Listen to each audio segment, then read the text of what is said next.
अभी बात आई है कि थोड़ा पेरियार साहब के विषय में बात हो जाए। कितने यहाँ पाल समाज से लोग हैं, जरा हाथ उठाए। कुछ लोग हैं? अच्छा, चलिए। हैं पेरियार साहब जो थे,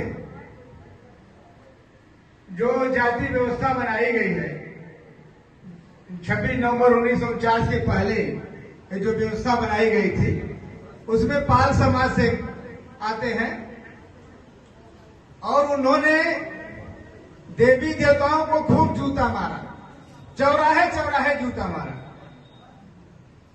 और तमिलनाडु में उनकी सबसे ज्यादा मूर्ति है, समझ लीजिए, सबसे ज्यादा उनके अनुयायी हैं। वो चौराहे पर जाते थे तो कहते थे कि ये क्या है, लोग कहें भगवान है, कहीं क्या देता है, कहीं सब कुछ देता है, बहुत शक्तिशाली है। कहीं इसको मैं जूता मारता हूं, देखो जूता बचा ले तो बता। और चौराहे पर जूता मारते थे, कहीं देखो तो बोल भी नहीं रहा है, इसको कुछ नहीं समझ में आ रहा है, और तुम लोग कहते हो भगवान है। तो ऐसे शख्स ने बहुत बड़ी मतलब वहां पर अंधविश्वास की क्रांति लाए और मानवतावाद जगाए। डॉक्टर बी आर अम्बेडकर के भी साथ रहे, कांग्रेस में भी रहे। कांग्रेस वालों की विचारधारा नहीं समझ में आई, क्योंकि 26 नवंबर 1949 के बाद जिसको भारत की जिम्मेदारी दी गई, प्राइम मिनिस्टर ऑफ इंडिया की जिम्मेदारी हम भारत के लोगों ने दिया था, उन्होंने नकार दिया, चापलूसी किया या मानवता दिखाया या गद्दारी किया, उन्होंने दूसरे को दे दिया। और वो जब बैठा आदमी कुछ दिन का अभी भी चाचा नेहरू कहलाता है, लोग कहते हैं अज्ञानी लोग, तो वो क्या कहा कि भैया ब्राह्मण सब पढ़े लिखे हैं, ब्राह्मण को हर जगह बैठा दीजिए ताकि राजपाट सही से चले, देश सही से विकास करे। अब डॉक्टर बी आर अम्बेडकर तो नहीं चाहते थे। डॉक्टर बी आर अम्बेडकर तो चाहते थे कि प्राइम मिनिस्टर ऑफ इंडिया मैं बनूं, तब भी द पीपुल ऑफ इंडिया एक परिवार बनेगा।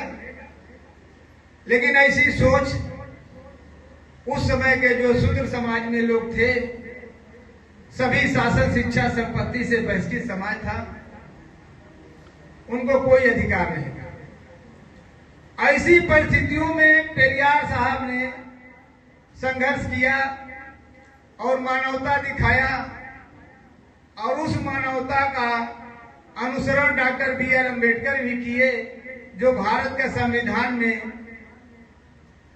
अधिनियमित किया,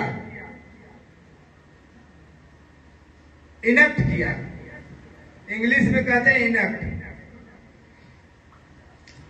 अब हम लोगों को पेरियार साहब के पीछे या उनकी विचारधारा के पीछे रहना चाहिए, या भारत का संविधान जो है उसको समझना चाहिए। ठीक है, हमारे महापुरुषों ने संघर्ष किया और महापुरुषों ने कभी राजा न बने न सरकार बने, लेकिन विचारधारा जो थी सोलेमनली की थी, सत्यनिष्ठा पर रहे। सत्य पराजित होता, पराजित नहीं होता, परेशान होता है। ये नेचुरल जस्टिस है, प्रकृति से बड़ा कोई नहीं है।